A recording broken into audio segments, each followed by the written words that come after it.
headed to go meet, we're headed to go meet Lucy at Central World.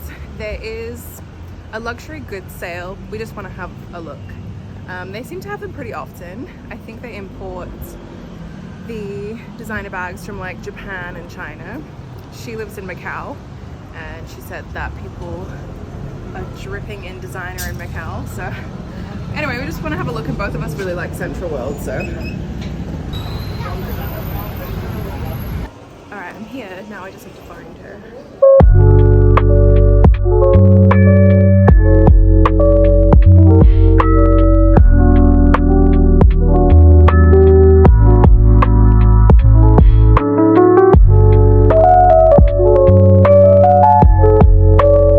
Hello guys, obviously I'm home.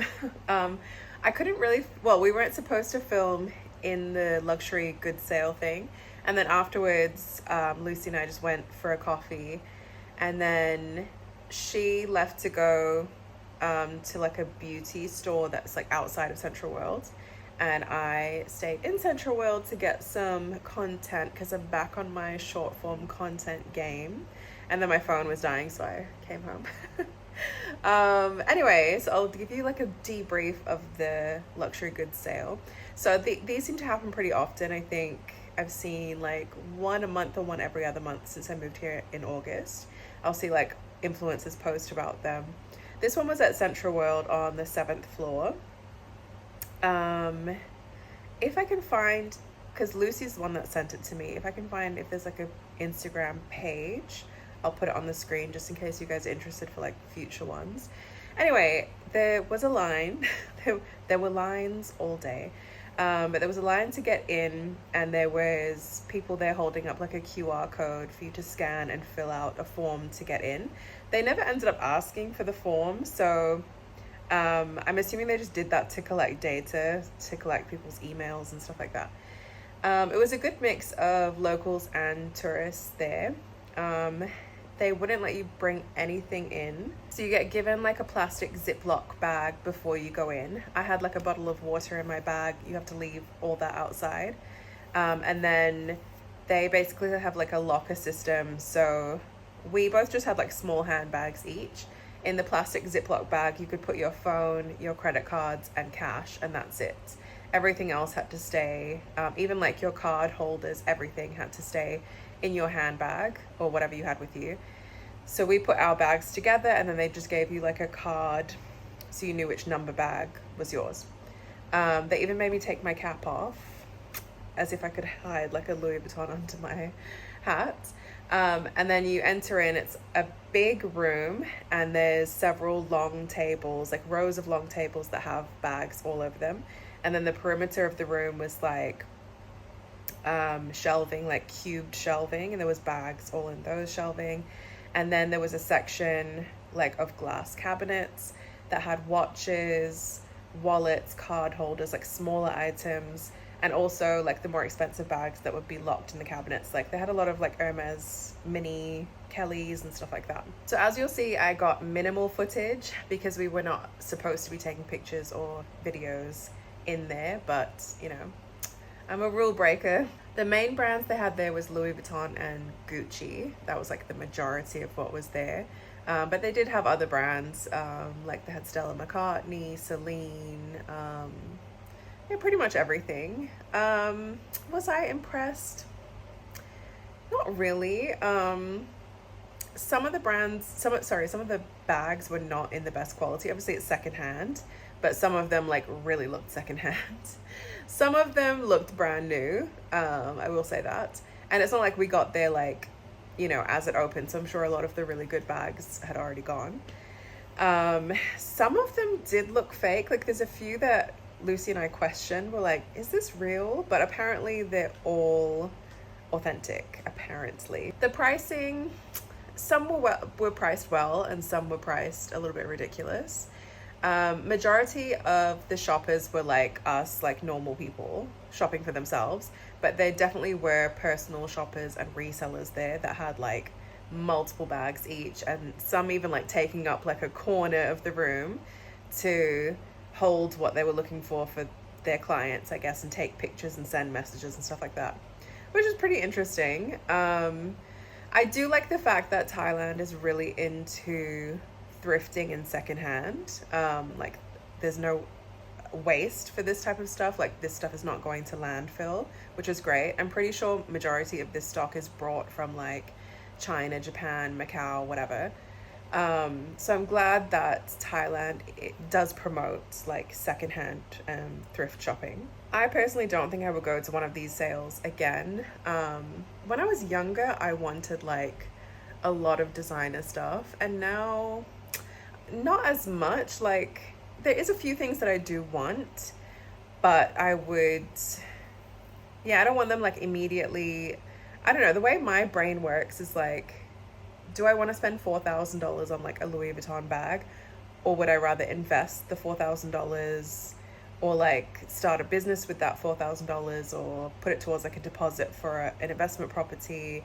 And I would much prefer like the latter than to have like a physical bag that cost me $4,000 and now I can't do anything productive with that $4,000. So that's just how my brain works. So I guess until I'm at a point financially where $4,000 doesn't mean that much to me, then I probably will not be buying any designer stuff.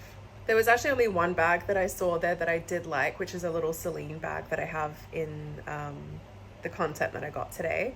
It was just like a little neutral colored brown Celine bag with little gold hardware. That's probably the only bag that I saw that I liked that I would consider buying, but that was like about 2 months rent for me, and I'm like, yeah, what's the point for it to sit in my wardrobe majority of the time, because I don't go out that much. So for now I'm gonna stick with my Longchamp. That doesn't cost that much. I actually stopped by Longchamp in Central World, and there is a new Longchamp bag I would like to get, because the one I have now is just the black with the brown handle. I've had that for maybe like 3-ish years, but I do want to get the bigger size with the bigger handle in the color mocha, and I saw it there. It was really nice. So maybe for my birthday, we'll see. But at least that's not like 2 months rent. It's probably not even a month's rent. No, it's definitely not a month's rent. It's less. Anyway, I'm home now. It's actually quite late, so I'm gonna have a shower and head to bed. Lucy and I are gonna get together later in the week, well, on the weekend. We're actually gonna go to the horse races. I've been wanting to go since I moved, and the races took a break. There was no racing over like Christmas and New Year, so the first one I think is back this Saturday. I have to look up the information, but that's the plan. I think she leaves in like 2 weeks. And yeah, her partner and her will actually be leaving Macau. I think they're planning to go to Miami. So I might not see her for a while, because I don't think she'll be back this side of the world for a little while. So but I've enjoyed spending time with her. She's really nice and easygoing. I have to say I've been very lucky since moving here, just connecting with like really cool people. But she's so easy to hang out with, so easy to get along with. So yeah, hopefully we'll be able to spend a bit more time together before she leaves. Anyway, I'll see you guys tomorrow. Sleep tight. Don't let the bed bugs bite.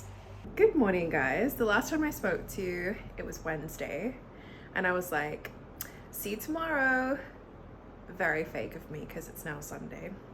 Anyway, at the end of today, I will catch you guys up on what's happened this week. Nothing bad.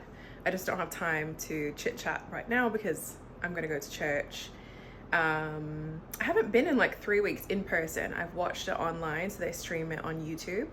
Because last Sunday I went to Run Club instead, and then yeah, the previous 2 Sundays I can't remember what happened, but I haven't been in person. So I'm gonna meet my neighbor downstairs. We're gonna go, and then after church I'm gonna go with Dolene, my friend from church. She is hosting like a vision board type event at a women's wellness event.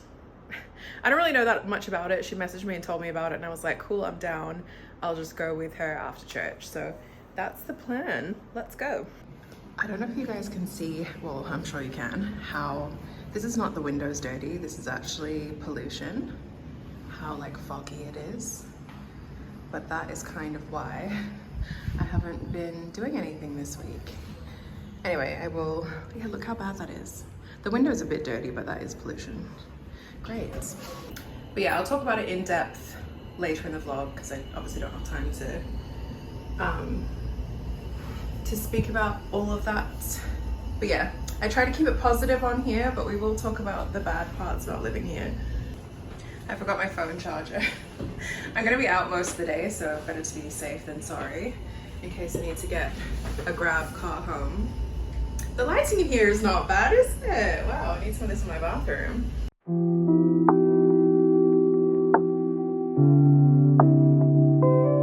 This is happening with my family, this is happening. We feel all of that pressure. It's important that we pause, we can step back and ask God for His perspective.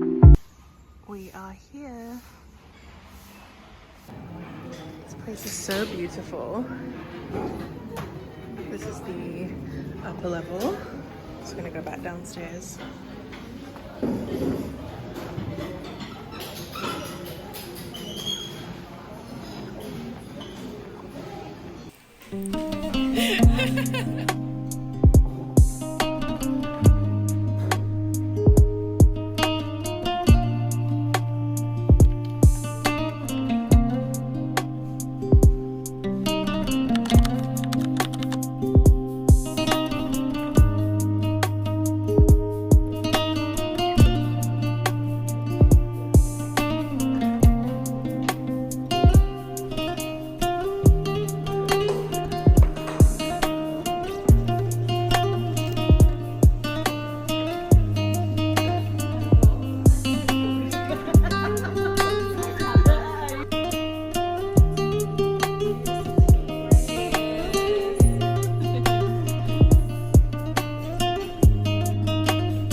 Such a beautiful building. Also, look at the house across.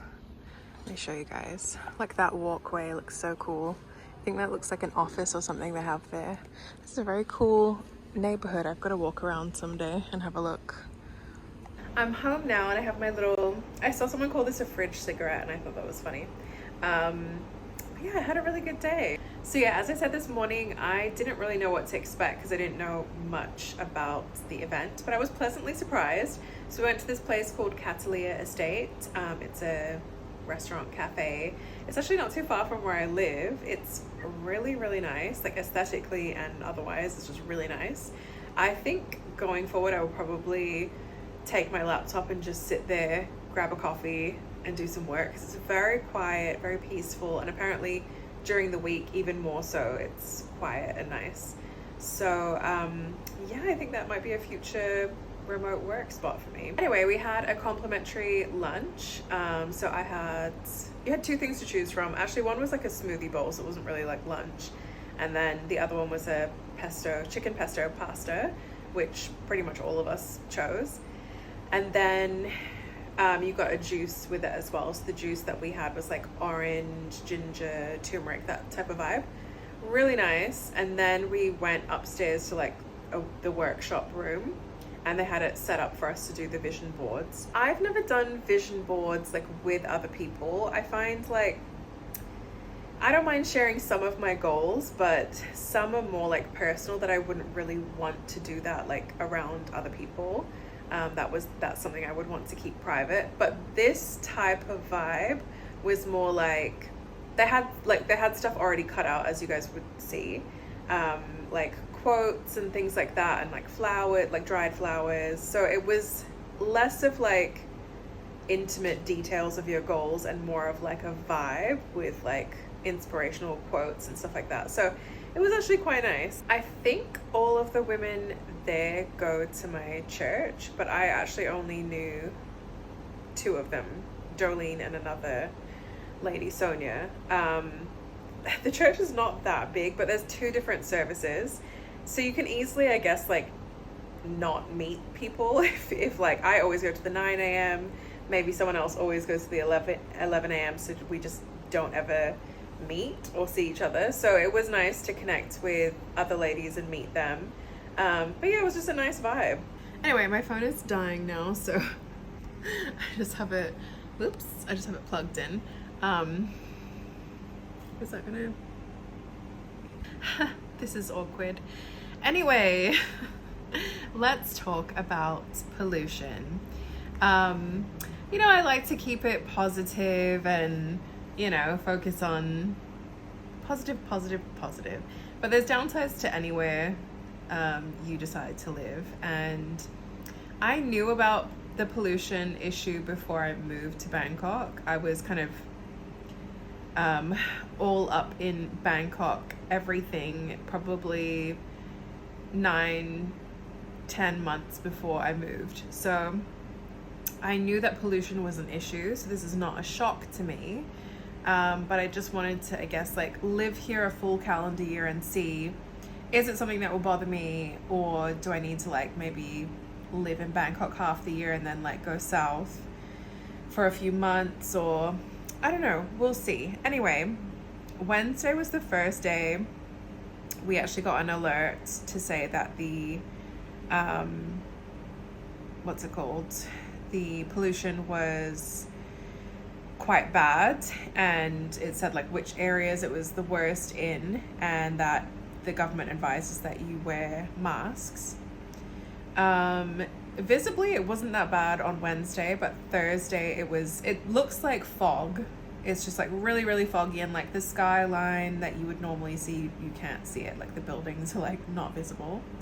Yeah, Thursday and Friday were quite bad. So my neighbor and I were talking about it this morning, and she Googled it. She said it is actually like comparable to like New York. Like New York, I think, was worse today than it was in Bangkok today.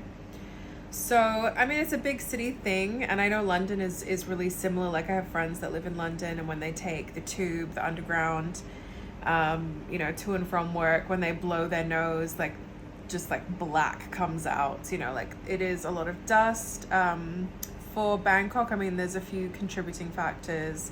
Yes, emissions from vehicles and stuff is one factor. The other factor is agricultural burning. So obviously that's not happening in the city.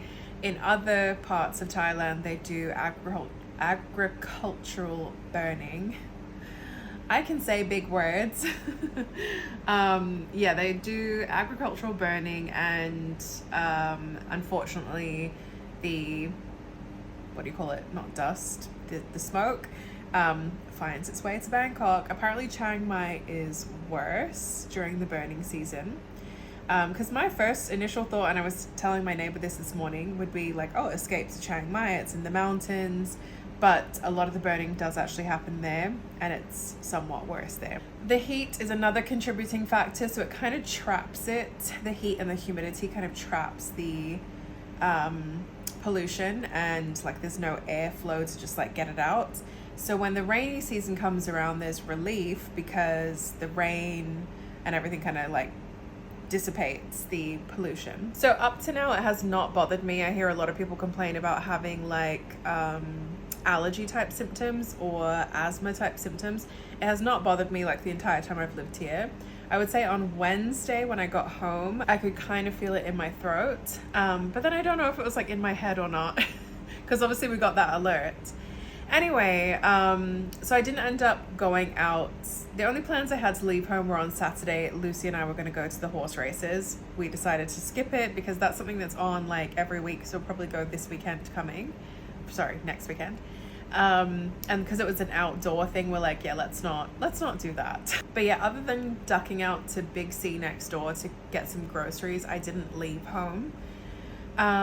It's funny because like on Instagram, people that I follow that live in Bangkok, they were like out doing their normal thing, like running in Benchikiti Park and stuff like that. I'm like, okay. I just don't really like, I'm not getting any symptoms, but I don't want to be doing damage to my body and like not knowing. I do think like the damage would be if you're living here like long term.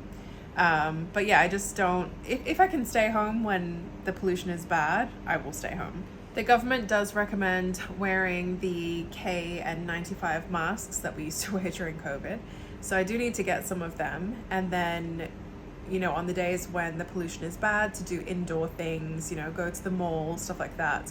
If you're going to be exercising, exercise indoors. And then get an air purifier for inside your condo. So that's the plan. Oops, that's the plan. Just to be a bit more like prepared for life here. Life in a big city with a lot of pollution.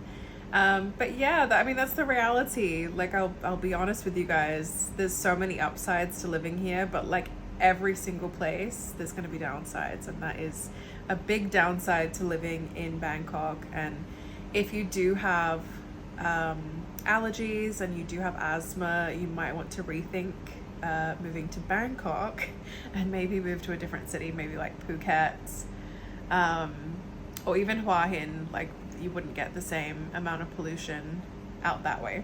So yeah, that is the main reason I did pretty much nothing this week, but you know, it is what it is. And yeah, going forward, as I said, I will just be more prepared. If I do need to leave home, wear a mask, or yeah, just like organize my life to be as indoors as possible. Anyway, I'm gonna leave it here for the vlog this week. Next week, I don't really have anything set in stone. I want to get together with Chani. I think we're gonna go thrift shopping. She is a thrift expert here in Bangkok. She wore this like really nice black skirt on New Year's Eve, and she told me it was 5 baht, which I'll put the conversion on, but it's like nothing, like literally nothing. So yeah, that would be fun to do that with her. And then yeah, maybe Lucy and I will actually be able to go to the horse races this Saturday coming. But yeah, this evening I'm just gonna edit and post this vlog. I have a little bit of short form content work to do, and then relax. As always, thank you so much for being here. I really appreciate you guys. If you did make it to the end, please leave me a little comment or like the video. And if you're not subscribed, please subscribe. Join along this journey. I don't know what I'm doing, so join along. It'll be fun, I'm sure. It'll be entertaining. And yeah, I will see you guys next week.